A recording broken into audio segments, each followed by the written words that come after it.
What is statistics? Statistics can be defined as the collection and interpretation of data all around the world. We use statistics to measure and analyze variability.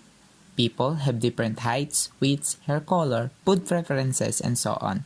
These things are all variable because they change among different individuals. There are two kinds of statistics: inferential statistics and descriptive statistics.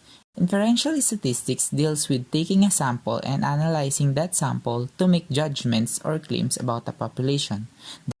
Descriptive statistics refers to getting data and talking about it. So when you hear a professor say something like the average midterm score was 65%, he is actually using descriptive statistics. We often use things like histograms and graphs to help us summarize and explain descriptive statistics. The first part of the course deals with descriptive statistics, and the latter part of the course deals with the inferential statistics. In order to understand statistics, you'll first have to know some basic definitions.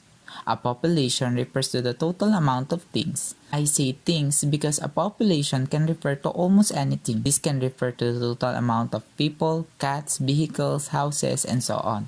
Now, a sample refers to a small part of the population that is used for study, and the total amount of things in a sample is called the sample size. In statistics, what we examine is a variable.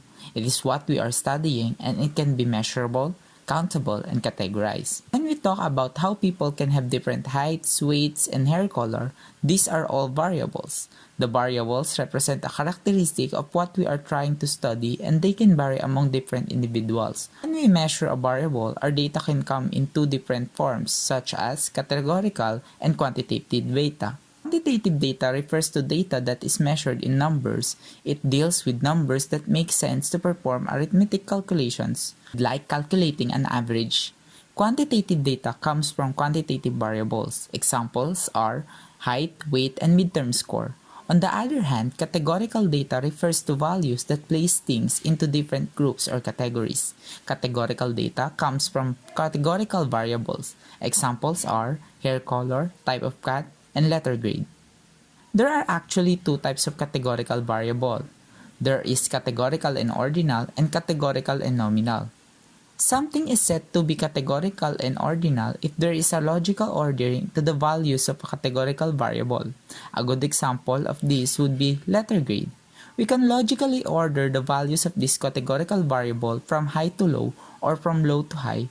Now, something is said to be categorical and nominal if there is no logical ordering to the values of categorical variable. An example of this would be hair color.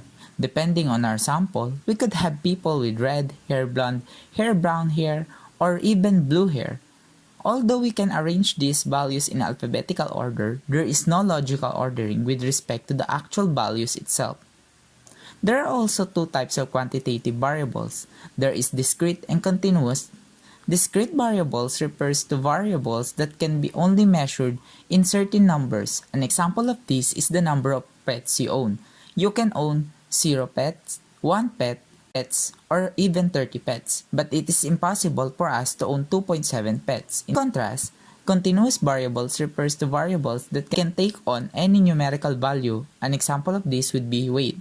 Someone can weigh 105 pounds, 185 pounds, or even 170.683 pounds. We can measure this variable in as many decimal places as we want, which is why it is classified as continuous variable. For the recap, a population refers to the total number of things. A sample refers to a small part of the population that we examine and extract information from. The total number of things in a sample is called a sample size. What we measure from each individual is the variable of interest. The way we measure these variables let us know if the variable is quantitative or categorical.